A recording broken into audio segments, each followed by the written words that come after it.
नमस्कार good morning everyone Odia news channel रे आपण माननकु स्वागत जणाउछि। जदि न्यूज गुड़िक आपण माननकु भल लागुथाए ताहाले भिडियोटी को गोटिए लाइक करी चैनल को सब्सक्राइब करी दियंतु। तेबे चलंतु आजिर गुरुत्वपूर्ण न्यूज गुड़िक उपरे नजर पकाइबा। बंगोपसागर रे दाना बांधुछि लघुचाप। आसंता 4 दिन वर्षा रे भिजिब सारा ओडिशा। प्रबलरु अति प्रबल वर्षा नै 8टी जिल्ला को हेला येलो अलर्ट जारी। तेबे बंगोपसागर रे दाना बांधुछि लघुचाप। यार प्रभाव रे राज्य रे आसंता कालीठारु 4 दिन वर्षा हेबार संभावना मध्य रही अछि। एनै पाणीपाग विभाग तरफरु सूचना मिली मध्य अछि। सेतिपय 8टी जिल्ला को येलो वार्निंग जारी करा मध्य जाई अछि। तेबे 8टी जिल्ला रे घड़घड़ी सह वर्षा हेबार संभावना मध्य रही अछि। तेबे आज पई मालकानगिरी, कोरापुट, रायगढ़, गजपति, गंजाम, कंधमाल, कलाहांडी, नवरंगपुर जिला को येलो वार्निंग जारी करा मध्य जाई अछि। सेबुली 22 तारिख अर्थात रविवार गजपति, गंजाम, नयगड़, खोर्धा, पुरी, कटक, जगतसिंहपुर, केन्द्रापड़ा, भद्रक, बालेश्वर, मयूरभंज, केन्दुझर जिला को येलो वार्निंग जारी करिछि पाणीपाग विभाग। परवर्ती खबरटी हला नुआ राशन कार्ड को नहीं सरकारंकर बड़ घोषणा। तेबे सरकार समय समय लोकंकु आश्वस्तिकर खबर देउछंती। राज्य सरकार गरीब लोकंकु समर्थन करिवे बोली कही सीएम दृढ़ भाव में स्थिर करिसेंती जे प्रत्येक योग्य परिवार पाखरे राशन कार्ड रहिबा उचित। तेबे राज्यर अनेक योग्य व्यक्ति नूतन राशन कार्ड पई आवेदन करबाको दीर्घ समय अपेक्षा मध्य करी अछंती। एही परिप्रेक्षी अनेक मंत्री स्पष्ट कर सारी अछंती जे समस्त योग्य व्यक्ति शीघ्र राशन कार्ड पाइबे। वर्तमान एथिबे प्रक्रिया आरंभ मध्य होई अछि। तेबे एही क्रम रे सीएम नूतन राशन कार्ड पई आवेदन करिबा पई लोकंक पई बड़ घोषणा करी मध्य अछंती। नुआ राशन कार्ड पई आवेदन प्रक्रिया को त्वरान्वित करिबा एवं राशन कार्ड प्रदान पई एक दृढ़ कार्य योजना प्रस्तुत करिबाकू सीएम अधिकारी माननकू निर्देश मध्य देई अछंती। 2 अक्टोबर रु आवेदन गुड़िक ग्रहण करिबाकू निष्पत्ति निया मध्य जाई अछि। नूतन राशन कार्ड प्रदान पई प्रक्रिया सूत्रर एक अंश भाव में संपृक्त परिवारर वार्षिक आय सीमा मध्य स्थिर करा जाई अछि। एही क्रम रे विद्यमान आय सीमा परिवर्तन किंबा ह्रास कराजिबा उचित मध्य नुहे। परवर्ती खबरटी हला सोमवार पर्यंत बंद रहिबो स्कूल कॉलेज, छुट्टी घोषणा कले सरकार। तेबे स्कूल और कॉलेज छात्र छात्री मानक पई एक बड़ खुशी खबर। लगातार वर्षा एवं पाणीपाग विभागर चेतावनी को दृष्टि रखी गुरुवार ठारू राज्यर स्कूल छुट्टी घोषणा करा मध्य जाई अछि। तेबे एहार निर्देश दायित्व रे थिबा जिला अधिकारी प्रतिभा सिंह प्रधान मध्य करी अछंती। दायित्व रे थिबा जिला अधिकारी कहिसंती जे शुक्रवार प्रबल वर्षा हेबार पाणीपाग विभाग सूचना मध्य देइथिला। तेबे वर्षा पई प्रथम रु नै 10 श्रेणी पर्यंत समस्त विद्यालय बंद रहिबो। हेले पिला माने ऑनलाइन क्लास मध्य करी परिबे।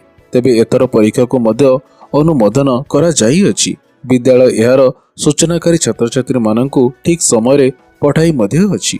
विद्यालय परिचालना निर्देश अनुसार शिक्षक माने कार्य मध्य करिवे। तेबे एही बड़ी परिस्थिति रे सरकारी सहायक तथा कन्वेंट स्कूल समेत समस्त बेसरकारी तथा जनसाधारण माननकू छुट्टी दिन घोषणा करा मध्य जाई अछि। उत्तर प्रदेश रे लगातार वर्षा हबा परे अनेक जिल्ला रे छुट्टी घोषणा करा मध्य जाई अछि। परवर्ती खबरटी हला बीजेपी सरकार रो बड़ घोषणा। प्रत्येक महिला को प्रति मासरे मिलिबो 2100 टंका। तेबे साधारण लोकंक पई सरकार को तरफरु विभिन्न प्रकार योजना कार्यकारी करा जाउतबा बेले एबे आउ एक बड़ घोषणा करा मध्य जाई अछि। हरियाणा रे आगामी विधानसभा निर्वाचन को दृष्टि रखी भारतीय जनता पार्टी संकल्प पत्र जारी करी महिला मानक पई बड़ घोषणा करी मध्य अछि। संकल्प पत्र अधीन रे महिला मानकू प्रति मासरे 2100 टंका देबाकू प्रतिश्रुति देइछि दल। तेबे हरियाणा रे पुणितरे बीजेपी क्षमता को आसिले महिला मानकू एही आर्थिक सहायता प्रदान कराजिबो बोली बीजेपी राष्ट्रीय अध्यक्ष जेपी नड्डा घोषणा पत्र जारी मध्य करी अछंती। प्रत्येक महिला को अकाउंट को सीधा सड़क 2100 टंका पठाजिबो बोली से कही मध्य अछंती। परवर्ती खबरटी हला सुभद्रा योजना रे मिलिबो 500 टंका बोनस। केमिति मिलिबो ताहा जानि नियंतु। तेबे सेप्टेम्बर 17 तारिख रे प्रधानमंत्री नरेंद्र मोदी ओडिशा रे सुभद्रा योजनार शुभारंभ मध्य करिथिले। ता परठु राज्यर विभिन्न बैंक सामने देखिबाकू मिलुछि प्रबल भीड़। ए सब मध्य बड़ प्रतिक्रिया रखिछंती उपमुख्यमंत्री प्रभाती परिडा। से कहिछंती सुभद्रा योजना रे मिलिबो 500 टंका बोनस। ओडिशार जनसाधारण जनता को आश्वस्ति रहिबाकू कहिछंती उपमुख्यमंत्री। एथि सहित कहिछंती ସୁଭଦ୍ରା ଯୋଜନାର ଆକାଉଣ୍ଟକୁ ଯାଇଥିବା ଟଙ୍କା ଆପଣ ମାନଙ୍କର ଅଟେ। ସରକାର ତା ଉପରେ ସୁଧ ନେବେ ନାହିଁ କିମ୍ବା ଫେରାଇ ନେବେ ନାହିଁ। କୌଣସି ଭ୍ରମିତ ଖବରରେ ଚକିତ ହୁଅନ୍ତୁ ମଧ୍ୟ ନାହିଁ କିମ୍ବା ବ୍ୟାଙ୍କ ସାମ୍ନାରେ ଲମ୍ବା ଧାଡ଼ି ଲଗାନ୍ତୁ ମଧ୍ୟ ନାହିଁ। ସେ ଆହୁରି କହିଛନ୍ତି, ଯେଉଁ ଟଙ୍କା ଆପଣଙ୍କ ଆକାଉଣ୍ଟକୁ ଯାଇଅଛି ଯେତେବେଳେ ଚାହିଁବେ ତାହା ଖର୍ଚ୍ଚ ମଧ୍ୟ କରିପାରିବେ। ଡିଜିଟାଲ ମୋଡରେ ଖର୍ଚ୍ଚ କଲେ ଆଉ 500 ଟଙ୍କା ବୋନସ ହିସାବରେ ମିଳିବ। ଡିଜିଟାଲ ବ୍ୟବହାର ଉପରେ ସରକାର ପ୍ରୋତ୍ସାହନ ମଧ୍ୟ ଦେଉଅଛନ୍ତି। ପରବର୍ତ୍ତୀ ଖବରଟି ହେଲା +2 ପାଠ୍ୟକ୍ରମକୁ ଉଭୟ ଇଣ୍ଟରନାଲ ଓ ବାର୍ଷିକ ପରୀକ୍ଷା ପାଇଁ କରାଯିବ ବିଭାଜନ। ଛାତ୍ରଛାତ୍ରୀମାନଙ୍କର ମାନସିକ ଚାପ ହେବ ହ୍ରାସ। ତେବେ +2 ପାଠ୍ୟକ୍ରମକୁ ଉଭୟ ଇଣ୍ଟରନାଲ ଓ ବାର୍ଷିକ ପରୀକ୍ଷା ପାଇଁ ବିଭାଜନ କରାଯିବ। ଏକାଦଶ ଓ ଦ୍ୱାଦଶ ଶ୍ରେଣୀ ପାଇଁ କଳା, ବାଣିଜ୍ୟ, ବିଜ୍ଞାନ ଓ ଧନ୍ଦାମୂଳକ ଶିକ୍ଷାରେ ଏହି ବ୍ୟବସ୍ଥା ଲାଗୁ ହେବ। ଏନେଇ ଉଚ୍ଚ ମାଧ୍ୟମିକ ଶିକ୍ଷା ନିର୍ଦ୍ଦେଶାଳୟ ପକ୍ଷରୁ ସମସ୍ତ ସରକାରୀ, ବେସରକାରୀ ଅନୁଦାନ ପ୍ରାପ୍ତ ଉଚ୍ଚ ମାଧ୍ୟମିକ ବିଦ୍ୟାଳୟର ଅଧ୍ୟକ୍ଷଙ୍କୁ ପତ୍ର ଲେଖା ମଧ୍ୟ ଯାଇଅଛି। ପତ୍ର ଅନୁସାରେ ପରୀକ୍ଷାରେ ପାଠ୍ୟକ୍ରମ ଠିକ୍ ସମୟରେ ଶେଷ କରିବା ତଥା ନିୟମିତ ଭାବରେ ଛାତ୍ରଛାତ୍ରୀମାନେ ଅଭ୍ୟାସ କରିବା ନେଇ ଗୁରୁତ୍ୱ ଦିଆ ମଧ୍ୟ ଯିବ। ଛାତ୍ରଛାତ୍ରୀଙ୍କର ମାନସିକ ଚାପ ହ୍ରାସ କରିବା ତଥା ଉତ୍ତମ ଫଳାଫଳ ପାଇଁ ଏହି ନିଷ୍ପତ୍ତି ନିଆଯାଇଥିବା ଜଣା ମଧ୍ୟ ପଡ଼ିଅଛି। ପରବର୍ତ୍ତୀ ଖବରଟି ହେଲା ସାହାରା ନିବେଶକଙ୍କ ପାଇଁ ବଡ଼ ଖୁସି ଖବର। 10 ଦିନ ଭିତରେ ମିଳିବ 50,000 ଟଙ୍କା। ତେବେ ସାହାରା ନିବେଶକଙ୍କ ପାଇଁ ଖୁସି ଖବର। ସରକାର ଅନୁମୋଦନ ସୀମାକୁ 5 ଗୁଣ ବୃଦ୍ଧି ମଧ୍ୟ କରିଅଛନ୍ତି। ସୁପ୍ରିମକୋର୍ଟଙ୍କ ଆଦେଶ ପରେ ଜୁଲାଇ 18ରେ ସାହାରା ଗ୍ରୁପର 4ଟି ମଲ୍ଟି ଷ୍ଟେଟ୍ ଆସୋସିଏସନ କମିଟି ଜମା କରିଥିବା ଲୋକଙ୍କର ଦାବି ଉପସ୍ଥାପନ କରା ମଧ୍ୟ ଯାଇଥିଲା। ରିଫଣ୍ଡ ଟଙ୍କା 10,000ରୁ ବଢ଼ି 50,000 ଟଙ୍କା ହୋଇ ମଧ୍ୟ ଅଛି। ସାହାରା ଗ୍ରୁପରେ ସମବାୟ ସମିତିରେ ଟଙ୍କା ଜମା କରୁଥିବା କ୍ଷୁଦ୍ର ଜମା ନିବେଶକଙ୍କ ପାଇଁ ପ୍ରତ୍ୟାହାର ରାଶି ସୀମା 5 ଗୁଣ ବୃଦ୍ଧି କରା ମଧ୍ୟ ଯାଇଅଛି। ଏହିଭଳି ପରିସ୍ଥିତିରେ ଏହା 10,000ରୁ 50,000 ଟଙ୍କାକୁ ବୃଦ୍ଧି ପାଇଅଛି। ବର୍ତ୍ତମାନ ଜମାକାରୀଙ୍କୁ 50,000 ଟଙ୍କା ପର୍ଯ୍ୟନ୍ତ ଅର୍ଥ ପ୍ରଦାନ କରା ମଧ୍ୟ ଯିବ।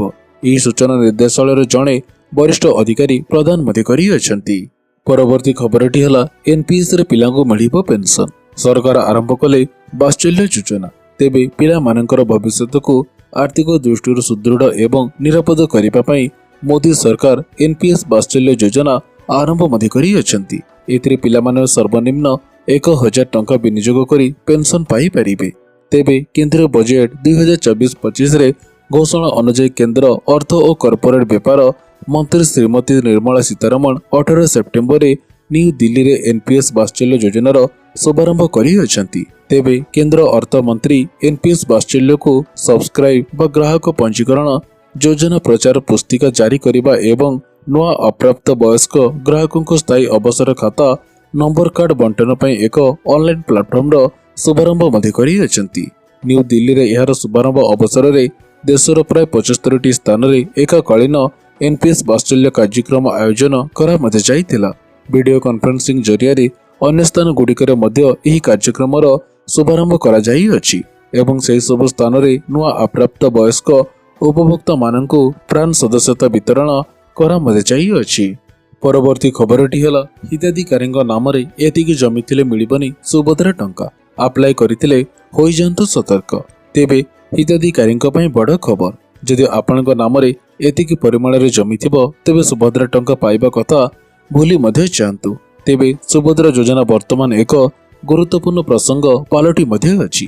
କିଛି ଜଣଙ୍କୁ ସେପ୍ଟେମ୍ବର 17 ଟଙ୍କା ମିଳିଥିବା ବେଳେ ଅନେକଙ୍କୁ ଏହି ଟଙ୍କା ମିଳି ମଧ୍ୟ ନାହିଁ। ଅଧିକାଂଶ ମହିଳା ଆପ୍ଲାଏ କରିଥିଲେ ବି ସେମାନଙ୍କୁ ଏପର୍ଯ୍ୟନ୍ତ ଟଙ୍କା ଆସି ମଧ୍ୟ ନାହିଁ। ତେବେ ସୁଭଦ୍ରା ଟଙ୍କା ପାଇଁ ଆବେଦନ କରିଥିବା ହିତାଧିକାରୀଙ୍କ ପାଇଁ ଜରୁରୀ ଖବର। ନିକଟରେ 2,000 ହିତାଧିକାରୀଙ୍କର ଫର୍ମକୁ ଖାରଜ କରା ମଧ୍ୟ ଯାଇଅଛି। କେଉଁ ଆଧାରରେ ଏହା ନାକଚ କରାଯାଇଅଛି ସେ ନେଇ ଅନେକ ସ୍ପଷ୍ଟ ମଧ୍ୟ ନାହିଁ। କିନ୍ତୁ ସରକାରଙ୍କ ଅନୁସାରେ କୌଣସି ଗୋଟିଏରେ ବି ଆପଣ ଅଯୋଗ୍ୟ ଥିବେ ତେବେ ସୁଭଦ୍ରା ଟଙ୍କା ପାଇବାକୁ ଆପଣ ଅଯୋଗ୍ୟ ବିବେଚିତ ମଧ୍ୟ ହେବେ। ତେବେ ଯେଉଁମାନେ ନକଲି ଡକ୍ୟୁମେଣ୍ଟ ବ୍ୟବହାର କରି ସୁଭଦ୍ରା ଟଙ୍କା ପାଇଁ ଆବେଦନ କରିଥିବେ ସେମାନଙ୍କୁ ସୁଭଦ୍ରା ଟଙ୍କା ମିଳିବ ମଧ୍ୟ ନାହିଁ। ଯଦି ଯେକୌଣସି ସମୟରେ ହିତାଧିକାରୀ ଅଯୋଗ୍ୟ ପ୍ରମାଣିତ ହୁଅନ୍ତି ତୁରନ୍ତ ଲାଭର ସମାପ୍ତ କରି ଦିଆଯାଇଥିବା ଲାଭ ପୁନରୁଦ୍ଧାର ଏବଂ ଠକେଇ ପାଇଁ ଆଇନଗତ ଓ ପ୍ରଶାସନିକ କାର୍ଯ୍ୟାନୁଷ୍ଠାନ ଗ୍ରହଣ କରା ମଧ୍ୟ ଯିବ। ଯଦି ଜଣେ ହିତାଧିକାରୀଙ୍କ ନାମରେ ଜଳସେଚିତ ଜମି 5 ଏକରରୁ ଅଧିକ ଅଛି ତେବେ ସେମାନେ ଅଯୋଗ୍ୟ ଅଟନ୍ତି। ପରବର୍ତ୍ତୀ ଖବରଟି ହେଲା ସ୍କୁଲରେ ବାଧ୍ୟତାମୂଳକ ହେବ ଟ୍ୟାବ ବ୍ୟବହାର। ଏଣିକି ଆଉ କାଗଜ କଲମରେ ରହିବ ନାହିଁ ତଥ୍ୟ। ତେବେ ସ୍କୁଲରେ ଏଣିକି ଆଉ कागज कलमरे रहिबनी कोनोसी तथ्य सबु रहिबो ऑनलाइन रे। पिलांकर उपस्थान ठारू नै आर्थिक कारबार संपर्कित सबु तथ्य सीधा ऑनलाइन रे अपलोड हेबो। स्कूल टैब व्यवहार करा जाई समस्त कार्यक्रम तथ्य डिजिटालाइज करा जीवो। समग्र शिक्षा अधीन रे याको कार्यकारी करिबा पई विद्यालय और गणशिक्षा विभाग पक्षरु एही भली पदक्षेप नियामत जाई अछि। तेबे आजिठारु हेबाकु थिबा चतुर्थ मासिक क्लस्टर स्तरीय बैठक रे ए संक्रांत रे व्यापक आलोचना करा मध्ये जीवो। ज्ञान और दक्षता वृद्धि रे यह सहायक हेबो। सूचना योग्य समस्त स्कूल को टैबलेट बंटन करा जाई अछि। शिक्षकों को पाठ पढ़ाइबा पई टैब बंटन करा जाइथिबा बेले स्कूल समस्त तथ्य और कार्यक्रम को यह माध्यम स्टोर करने को मार्गदर्शिका जारी करा मध्ये जाइथिला। तेबे मो आशा करूअछि आजिर एही गुरुत्वपूर्ण न्यूज गुड़िक आपण मानकु निश्चित भाବରେ ଭଲ मते लागिथिबो। तेबे पुणी देखा हबो एही भली किछि लेटेस्ट अपडेट सहित। सेतेबेले पर्यंत विदाय दियंतु। जय जगन्नाथ।